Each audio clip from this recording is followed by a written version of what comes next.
I'd like to welcome you all to this fireside chat session. I'd first like to acknowledge that I'm on Gadigal land. I acknowledge their elders, past and present. I also acknowledge that this land was never ceded, always was, always will be Aboriginal land. We're going to be chatting about the roles we can all play to improve the healthcare of people with intellectual disability and inspire all of us to take action to achieve this. I'm Eileen Baldry. I'm co-chair of the National Council on Intellectual Disability Health, and I will be your host for this session. I'd now like to introduce everyone on the panel. I'll be asking them to say just a little bit about themselves, who they are, what knowledge they bring to this discussion, and we will then move into having a chat about all of the issues that we want to raise with each other and with you. So I'll first start with Nick Lennox. Nick. Thanks, Eileen. So I'm a medical practitioner. That's how most people know me. But in fact, before I was a medical practitioner, I also was involved in a non-government organisation in Tasmania that did advocacy called Connolly 47. Then I was a medical practitioner and headed a university centre about the health of adults with intellectual disability. Prior to that, I was a GP, practising GP for 10 years. And since 2020, I've become the senior medical advisor to the Federal Health Department of Health and Aged Care on health and intellectual disability, autism and other disabilities. So that's me in a nutshell. Thank you, Nick. Then we'll go to Martin Laverty. Morning, Eileen and colleagues, and I'm speaking to you today from Ngunnawal country here in Canberra. I'm really honoured to be the Chief Executive of ARUMA. ARUMA is a national human rights organisation that provides disability support to about 5,000 children, young people and adults right around the country. In my working life, I've headed the Catholic Hospital Group. I was Chief Executive of the Royal Flying Doctor Service. And before joining ARUMA, I was the Secretary General at the Australian Medical Association. So I've worked in the health sector for a very long time, but I've also had 31 years experience in disability organisations. And I was privileged to be invited to help set up the NDIS. I served on the board of the NDIS for the first 8 years of existence. So to today's discussion, I'm bringing an experience in both the health sector and the disability sector right at this time, where we're working through the challenges of post-Royal Commission and NDIS review reform to ensure that our health sector is providing the types of access that's required for people with disabilities. Great, thank you, Martin. And Rachel Skoss. Kaya, and I'd like to just acknowledge that I'm speaking from the lands of the Whadjuk people from the Noongar Nation and pay my respects to elders past and present and emerging. And I think first I wear a couple of hats. So first and most important is the parent of a teen with an intellectual disability. And that's really informed my day job, which is, I like to call it as a pracademic. So I work in the research sector, but trying to do really practical things. And my interests are really around health literacy and all of those nutty issues around between the disability interface with health, with mental health and with education, all of which are going to contribute to a person's health outcomes. Thanks. Fantastic. Thank you, Rachel. And I'll just add, although I'm the chair of this and won't be talking a huge amount, I hope, I am an academic or retired academic, professor of criminology, and so much of my work over the last 30 years has been in regard to people with intellectual and cognitive disability and mental health in criminal justice processes. And I'm also the parent of a man who has intellectual disability. So we'll move on into having our chat together. We're hoping this will be more a discussion that we can draw out from each other the sorts of things that we would like to share with you. And as I said earlier, to inspire all of us to do better in improving the healthcare of people with disability.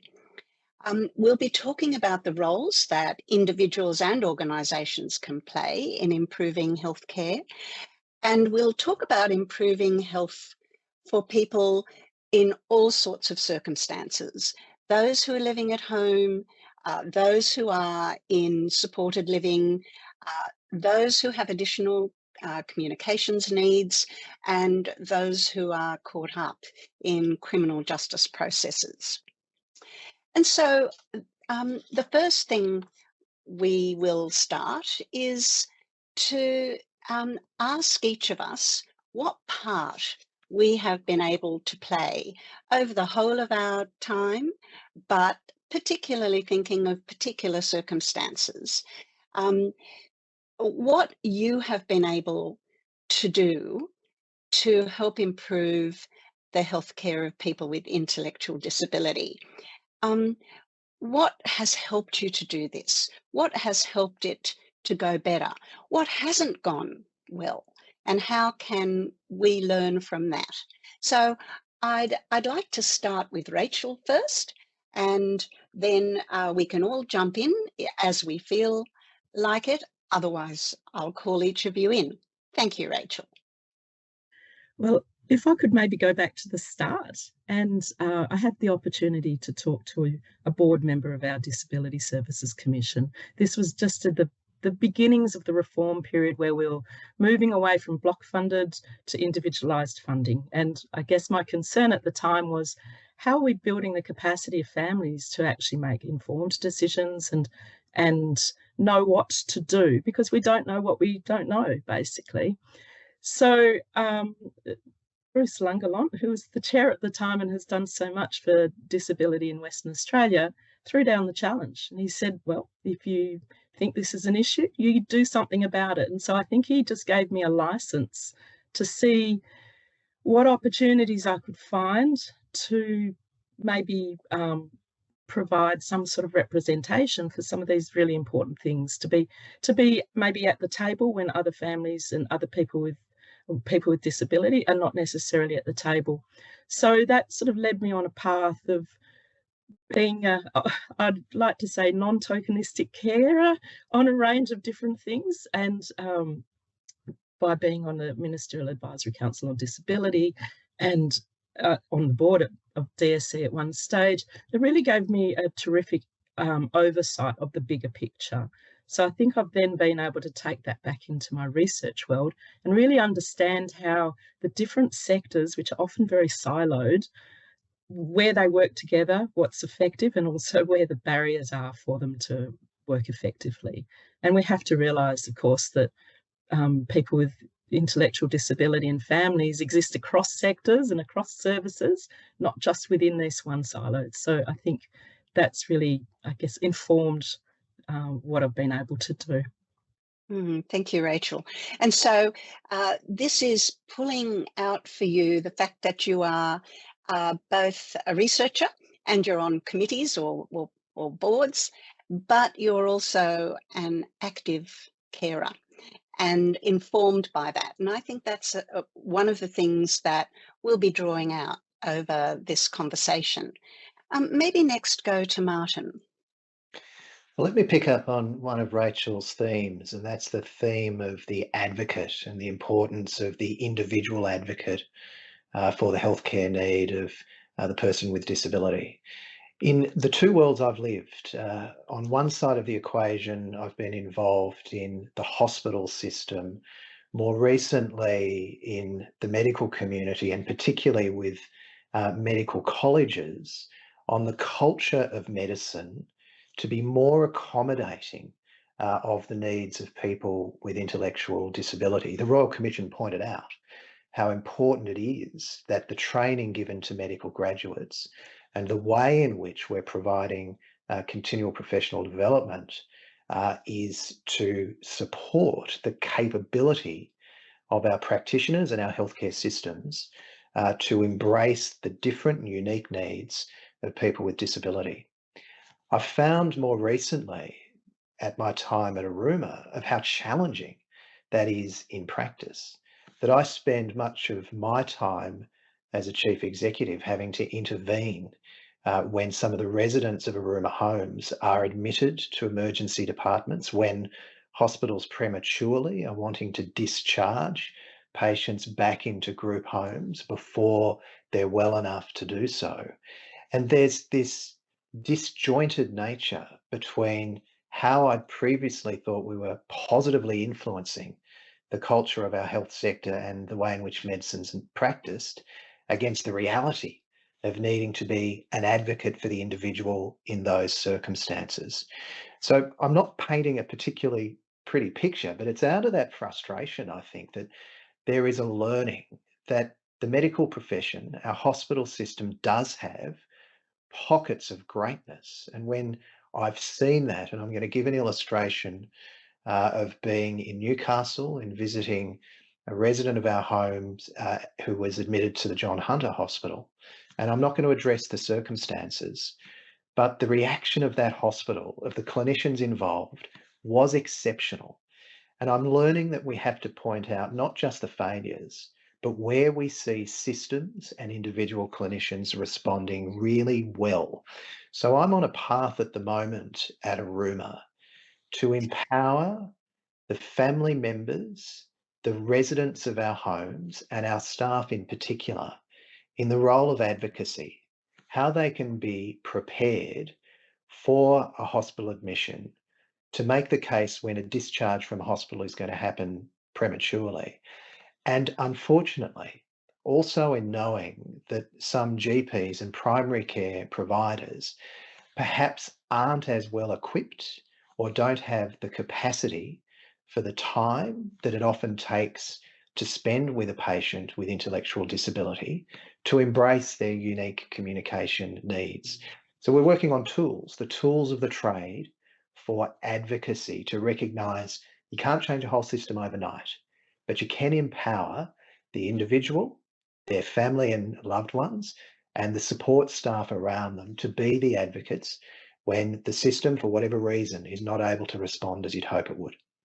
I'll just jump in here too, Martin, and you've given a lovely illustration of the importance of health literacy in the families, in the individuals, and in particularly the direct care workers.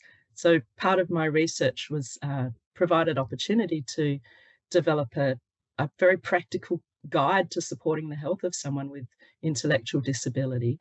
And some of the stories that have come back from its use are very much about that empowerment of being able to communicate about health, being able to demonstrate that you know what the signs and symptoms of this person's health status is changing. And then that really informs the clinician to make informed decisions. And I think this is one of the really important things we talk about, is if someone needs assistance to communicate about their health, then all of those around us are essentially advocating on behalf of that person to make sure that they're being heard. Yes, thank you. Thank you. Nick, would you like to add anything into this conversation? Yes. I can only but agree. I mean, to two bits of it, Rachel, I think was given permission to be an advocate, actually. And it's absolutely true, and it's in my research, but numerous research, that we need to empower people at every level, people with intellectual disability, families, supporters, and also the medical practitioners. And I think I really like Martin's notion of support. People talk about education, but it's actually being able to deliver it in the context of the healthcare that you provide. And the truth about general practice is under enormous pressure. And time is the one thing you don't have. So if we can support in whatever way and advocate at the same time, then I think that's exactly the way that we should be going. It's very powerful, and I can provide actually research evidence that if you want to drive this change on the ground, then it's got to be driven by people with intellectual disabilities and the people that support them, whether they're family, and they will make those changes. And I've got numbers to prove this is the case. And that's like every other area of healthcare, really. Never have I had a patient come in to see me and say, I'm well, I just dropped in to say hello. They're always saying there's some problem, and for some people with intellectual disability, it's not easy even to do that communication. So we need to support it like you people have demonstrated. Thanks. I think it would be fantastic for us to then follow one of the key things that you've all just been raising, and that is, how do we improve the capacity of our healthcare service providers, as well as the healthcare systems, to be able to do this? For example, I'm thinking about, can we do this when we are training medical physicians in universities? But their program is so packed. What are good ways to do this? Are there ways in which all of you have seen that help? Because I'm certain that no medical or healthcare professional wants to not do a good job. And everybody wants to help people who come to them for assistance. So maybe we can just go around the room, and whoever would like to start off. I think, Rachel, you have been doing some of this, maybe training, we call it, or advocacy in some way. Well, attempting to influence wherever you get the opportunity, I think, is what I like to call it. Yeah. Look, I think if we could maybe start thinking about the system, so rather than just saying it's all the fault of the health professional, there are a few areas where I think we could possibly make some gains just by having a careful look at mandatory policy, careful look at funding.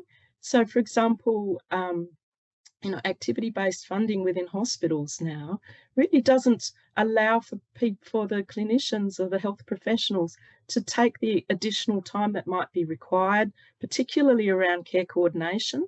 People often have more than one specialist involved in their health, and so we need to think about, how does the system support that communication between the person's care team, so including all professionals involved with that person that is relevant at that particular time, and the caregiving team, whether that's family or paid support, and the organisations. So I think we have some things that are set up particularly for residential aged care, which would be very relevant within the supported independent living space as well.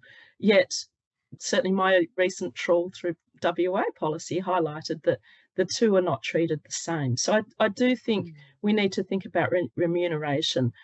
An example of Nick's fantastic work around the annual health check, and actually getting that as a Medicare item where people are actually remunerated for the time it takes to do a good assessment, and that, that isn't an opportunity for people to visit the doctor not when they're unwell, but to actually do some of that health planning. So I think if we could think about how do we do this in a practical way, it's not going to add billions to the budget, but it would be much more efficient than people landing up in an ED or being hospitalised when they really don't need to be. Yeah. Anyone else jump in? Well, if I can, Rachel is entirely right. Our medical benefits schedule, Medicare, is a system of financial incentives. And if you want to create the priority in general practice in particular, if you want to give time, you have to have the reimbursement through Medicare for the clinician to be given the opportunity for that time. I also think we shouldn't let undergraduate training or medical colleges off the hook. An undergraduate will get a few hours in their entire program of exposure to intellectual disability. But even if you expanded the undergraduate experience for our emerging doctors, it would take 10 years effectively for that skill set to make its way through into practice. So there's something else we need. And I think it's recognising the role of a system. That the Royal Commission raised this idea of a health navigator, of how you find your way through the healthcare system based on your specific needs. Now, let's through this forum acknowledge that the government's response to the Royal Commission's recommendations on health were just a little bit underwhelming. So we won't pin any hopes on major reform any day soon. But I think we've been given a blueprint that says there's a series of steps across the system, and most of it is about how does a person's unique needs find their way through the system. And that speaks to empowering the carer, the family, the loved one in their ability to advocate. It certainly means for support workers, now that we have a system of the NDIS that's involved in the lives of many people with intellectual disability, we ask a lot of our support workers. They're not medically trained, and providing them with the tools and the support to advocate where is required, but also a receptive healthcare system. And one of the real successes of recent times has been placing disability liaison officers within key tertiary hospitals. It's not a system that works perfectly, but it's a system that's improved the planning, the support for discharge, and knowing that there is someone within a system to be able to coordinate on behalf of the person with a disability. I think there's a greater role for that idea of navigation and liaison, not trying to change just the way in which medicine or healthcare is practiced, but helping coordinate it better for the benefit of the person with disability. Just Thank you, following up Martin. on, sorry, Yes, just following Rachel. up on Martin, I was going to say too, when people are in group homes, when there's opportunity for the 24/7 caregivers to be involved in discharge planning, it inevitably is going to be much more successful than if they're not. And so if we're thinking about costs to the system, and I hate talking in that sort of language, but anyone who then has to represent at hospital within 30 days or represent at emergency department, obviously their health outcomes are not as optimal as they could be, but it's also in many respects, not always, but sometimes preventable if only there was really effective coordination and communication about expectations and whether somebody's care needs have changed. And that's often the problem, I suppose, is the care needs have changed. And while they might be medically stable, the home going back to where they were going to may not necessarily have everything in place to look after the person as they deserve. Thank you. Can I pick up on that point? Because I being one of the things about the primary healthcare system we have in Australia, and we know internationally, is it's very, very strong at equity and access and actually saving money as well. So I get a little bit nervous when people continually talk about the hospital system. The hospital system's a huge consumer of resources. And if I was providing, and I have seen this, health coordinators, there was a model down at Wollongong years ago that I evaluated with nurse coordinators. And but it actually can happen in primary care, and they can support the GPs when we've got really complex people with high support needs, and prevent any engagement, prevent the necessity for admission. And I think that model has a huge amount of strength. And I know that state governments have done bits and pieces in this over the years. So, I recommend a very much preventative primary care approach for a whole bunch of good reasons. I agree completely, Nick. And Yeah. just a shout out to Martin for his fantastic preventative health strategy that he's got. Sorry, Martin, I'm stealing your thunder there.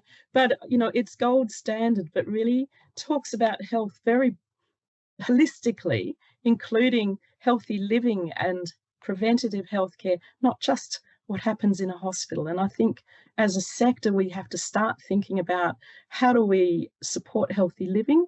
What are the roles of NDIS plans in supporting the goals that people might want to work towards around healthy living, and thinking about that as being something that is important to include in NDIS plans as a mandatory conversation point, I suppose, with a planner to see whether or not there is anything that could work in that space, rather than thinking it's just totally about being unwell. Well, if I can pick up on two separate things. First, to thank Rachel. My colleagues at Aruma have been beavering away on how we might embed a greater focus on not just health prevention, but also the impact of social determinants on people with intellectual disabilities. So Aruma has now adopted, and we're looking to publish so that it's very visible for anyone else to learn from our own experience. All of the residents of the homes that Aruma provides support for, we're wanting to ensure that we've got a long-term preventive plan for their unique circumstances, that we take into consideration issues of social determinants, and also that we tackle the cohort that live in our homes at the moment, have tended to be with Aruma for 30, 40, 50 years. They're at a natural point of aging where issues such as aged care and palliative care and end-of-life planning are becoming absolutely central. And not all of the network joins together that palliative care is hit and miss across different geographies. Access to the primary care practitioners to manage the preventive health plans is also hit and miss in some parts.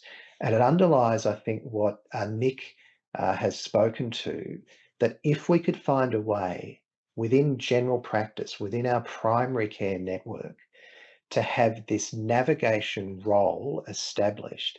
I'm a great supporter of enrolment in general practice, of building up that long-term relationship. And it's even more important for that knowledge and experience of the unique needs of a person with intellectual disability to be established with their GP. You want a long-term relationship with general practice. And if we could find a way of pursuing that idea of enrolling so that the general practice became the navigator into the allied health system, the preventive health system, the palliative care and the acute care system, we'd take a great step forward.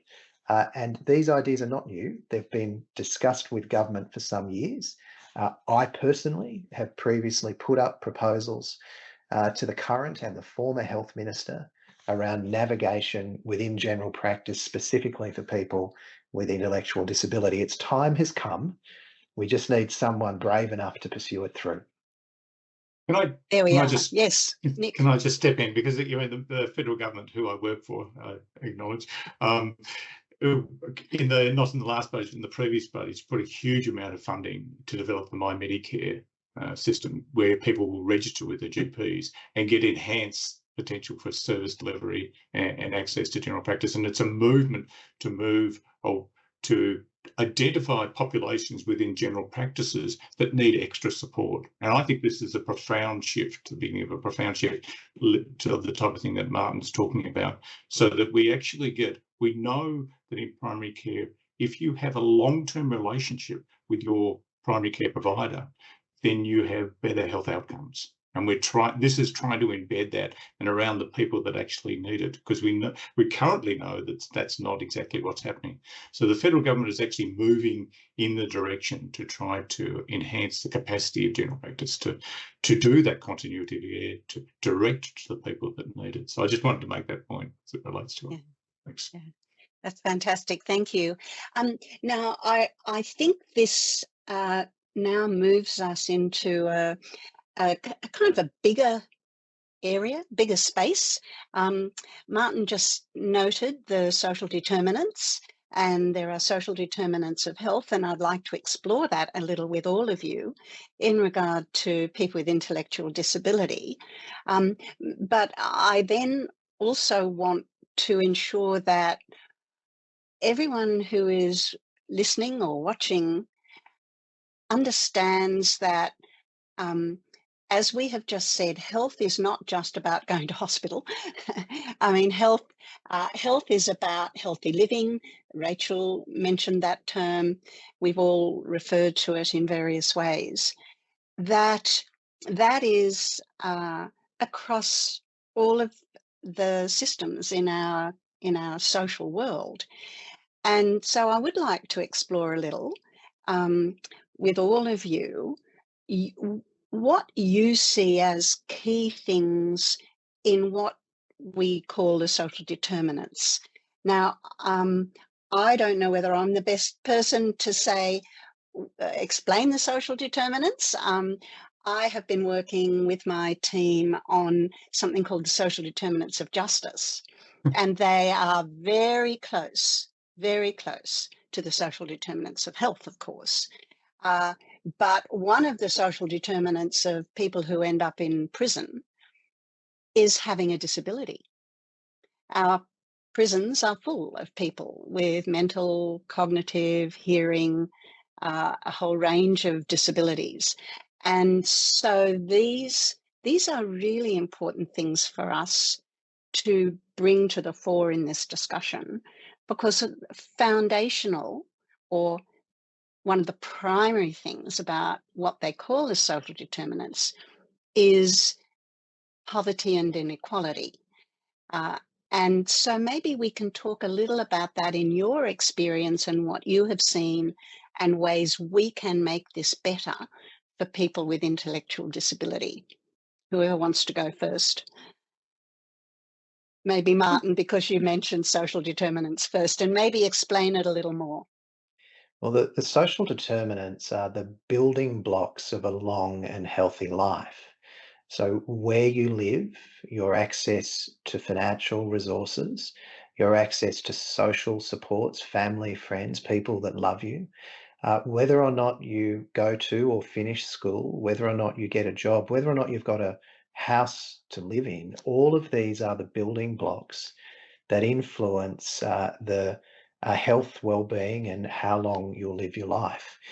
If we think about that in the context of intellectual disability, we at Aruma today are experiencing the consequences of the social change that's happened through moving away from large institutional care. Many of the residents in our homes today grew up in or have lived long periods of life in large disability institutions. Many have been medicated on psychotropic treatments for many years of their life. They perhaps haven't had social experiences, they haven't had educational experiences, and we're seeing now the other end of those social determinants, where chronic illness, diseases, and shorter life expectancy is the result. Now, that's really, really difficult to hear. It's very confronting. So let's now think what we as a society have done since moving away from large institutions. People that might live in group accommodation today no longer have to worry about large institutional care. There is opportunity for greater social inclusion. We do have an aspiration now that people with intellectual disability leaving school might have opportunity for meaningful work supported through their career, and that ideas of looking after health through physical activity, through diet, through being mindful of staying well are much more prominent. So we've changed as a community. We've come such a long way, but we've still got a fair way to go in having aspirations for participation in education, participation in work. They're the social determinants that can help improve overall life outcomes. And we don't necessarily see that approach really underpinning the way today in which we are thinking about the long-term health and well-being of people with disability generally, but those with intellectual disability specifically. If we provide great opportunities for education, for social inclusion, for work where it's appropriate, and living arrangements that are safe will be improving life outcomes. And that's before you worry about general practice or a hospital or aged care. Thank Can you. I Thanks, maybe Martin. Yes, follow Rachel. up from Martin and just say, as a parent of a teenager, this is front of mind for us. We just had a meeting at school, making sure that he has health in his curriculum in years 11 and 12 going forward, and trying to make sure it's very practical, because we have to recognise that even today there's a lot of young people with intellectual disability who have not been able to access health in the curriculum. And so we also need to think about, education just doesn't stop when you finish school, that we should maybe take a lifelong learning approach to this as well, and look at someone's individual strengths, see what they're doing, where their needs are, and then think about how do we wrap around the supports so that they can continue to develop, particularly in along those lines of their healthy living, engagement in the world, doing meaningful things, which is really what all of us want to do. So I completely agree with Martin in terms of that, but we need to think about it both as at an individual level, for each person, whoever is supporting an individual, thinking about what can we do, and recognising that sometimes it might take time, but everybody's able to learn. And then also at a systems level, with the education systems jumping on board and going, okay, what do we need to do to make sure that our curriculum are much more accessible, and that we're providing students with a long-term learning opportunities? And then what does the TAFE sector or the adult education opportunities look like for people? Because, if you're 40, you should still be able to learn. If you're 60, you should still be able to learn. So how are we making all of that accessible to people with intellectual disability? Great point. Nick? I can't disagree. It's so eloquently put. It's made me kind of go mute because it's been so eloquently put. But I guess what I can add to the discussion is the pragmatics, and something that's really that I think in terms of delivery of healthcare, and that is the comprehensive annual health assessment, which we've developed and is now freely available. And what it does is it actually not only gives access to healthcare and gathers a good story for the GP or the practice nurse to go through and look at and ask questions, but it also says, have you thought about exercise? Have you thought about diet? Have you thought about dental care and all those preventative things that are absolutely crucial? And now it's embedded in the system, so GPs and their team can use it and are paid for using it.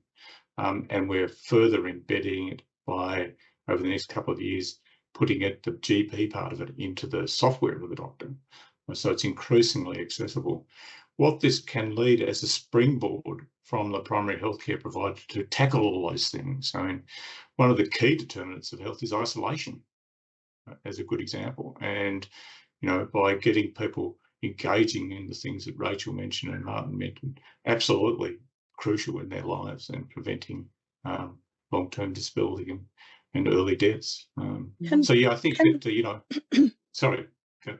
So I think we really need to consider the cost of the support to access health services. And ideally, somebody's NDIS plan should include quarantined funding to provide the support that's required to get that person through the door and provide them with the support that they need to participate in that appointment. And similarly, if someone needs to go for various other health professional appointments, we have to recognise that often, in 95% of cases in my research, people have a direct care paid worker attending with them, because family's not always available to support someone in those instances. So we need to make sure there's adequate support in their funding for that, and that it's not something that people end up not going because they just don't have the support to get there. I mean, I think also for me, this is really about the need for high quality support and the training of staff, which is more Martin's things, that we all know that this is a group that are actually change quite frequently. And how do we empower support workers and value them to actually do the role really well and improve access? That'd be the other bit.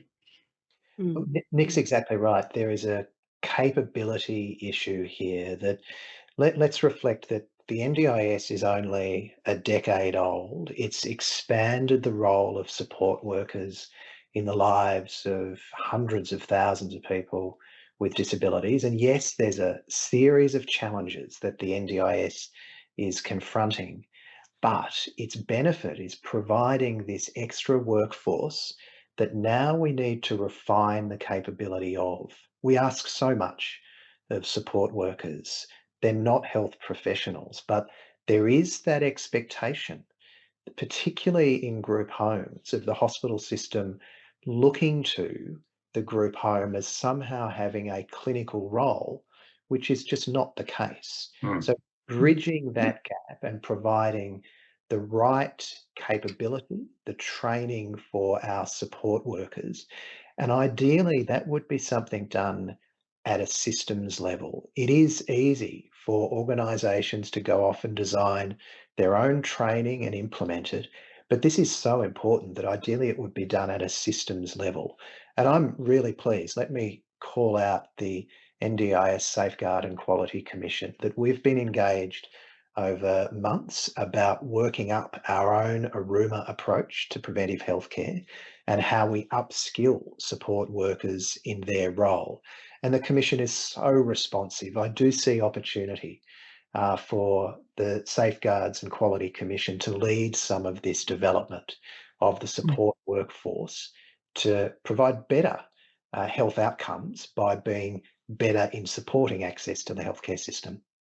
I agree, Martin. I think a quality national program would be the best opportunity for us all to uplift the sector.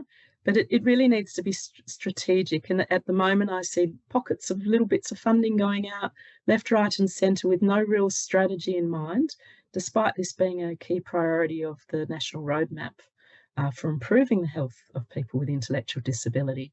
So it'd be terrific to see something done at a national level, recognising too that it's not only organisations that provide the supported independent living, that there are so many organisations providing drop-in support to people living in the community or living with family. And it's really critical that we're reaching those folk as well. And we're not leaving the families behind, because families provide care to a great number of people as well. So I think whatever we're doing, we must think broadly across the sector and what's going to be the most effective. And of course, I'm going to give a plug to health literacy, because that's my favourite soapbox rant. But it's really important that we think about, building that the knowledge about health and also the skills. And I just want to address too the opportunity to support people with intellectual disability to develop their own health literacy knowledge and skills. So there's been considerable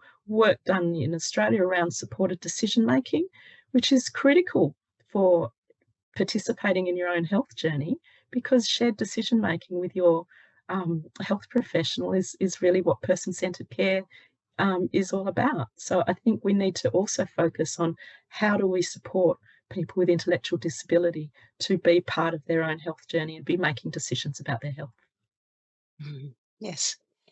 I think we are getting close to needing to wrap this up. So what we'll do now is I'll just go round each of you and ask you for your top 2 tips to inspire everybody who's watching this to get involved in whatever way they can to improve healthcare for people with intellectual disability. So I'll start on my screen. I'll start at the top with Nick and work my way down. Nick. Top 2, very difficult. When I was thinking about advocacy, I cannot go beyond, if you're advocating, you can make real change. We have made real change, and Rachel's done it, I've done it, Martin's done it. You can actually drive change. And so I'm thinking Nelson Mandela's recommendation about don't underestimate what power you can have, which is essentially what he says. I'm not saying correctly. But I also think that if you're advocating, you need to be prepared to persist. And if you're advocating within systems, remember to be polite and be persuasive in your arguments. I would say there's the 3 strategies that are really important. Thanks. Thank you, Nick. Rachel. Well, I was going to say persistence, but I'm not going to say that anymore. Yeah, you can. Why not? I think with a problem-solving approach. So effective advocacy, I believe, is not just saying, hey, there's a problem, but saying, hey, there's a problem, and here are some ideas that might help us solve this problem. And the second idea is thinking about working together, but thinking about each person. So I really want to stress that everybody is an advocate in one way, and we must think about how do we work together across our various demographics and across our various geography to make sure that we can, really create change on a larger scale. But it's really important not to forget that just even if you're doing something for the individual, that's positive change too. Thank you. Martin. If you are a person with an intellectual disability, if you love someone with an intellectual disability, or if you're a support worker or an organisation working alongside, enrol with a great general practitioner. Establish that long-term relationship with a GP who wants to spend time with you, who can provide that support.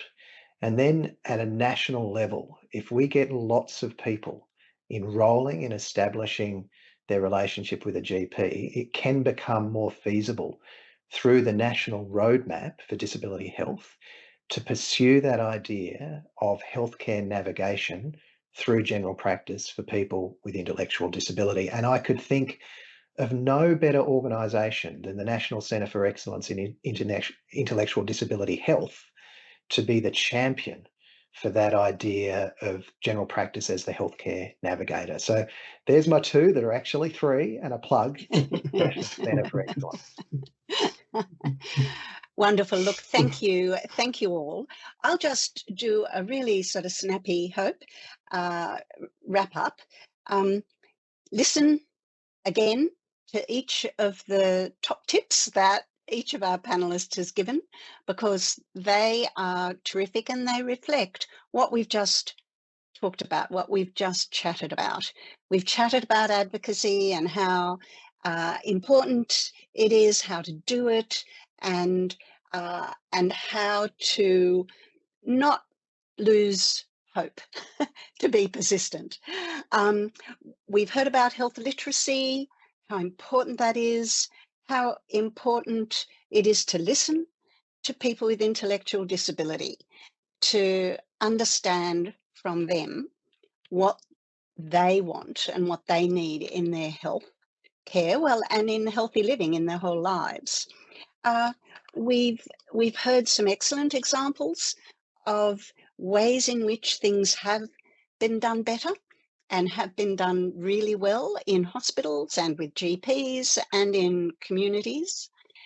We have heard how important the role of a navigator can be, and we've heard a plea that GPs be funded to be able to do that, that GPs can be that glue, I guess, in a sense, and that if government and all of us provide them with the kind of support and funding and framework that they need, that would be terrific.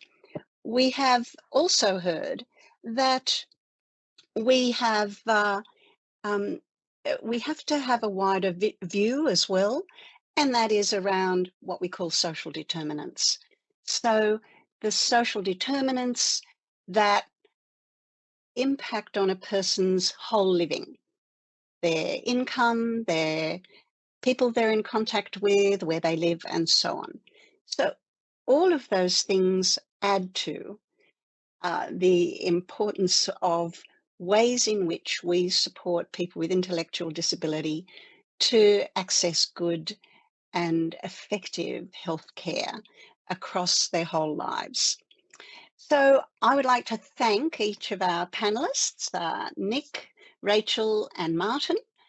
And thank you all for watching this. This is an online panel, and I hope the rest of the conference goes well. I will just note that we didn't talk specifically about First Nations people with intellectual disability because there's a separate panel that's discussing that, but everything that we've talked about should be applying to First Nations people who have, in very particular ways, many challenges, many of them more challenges than people who are not First Nations. So I just thought it would be important to acknowledge that as we sign off. So thank you, everyone.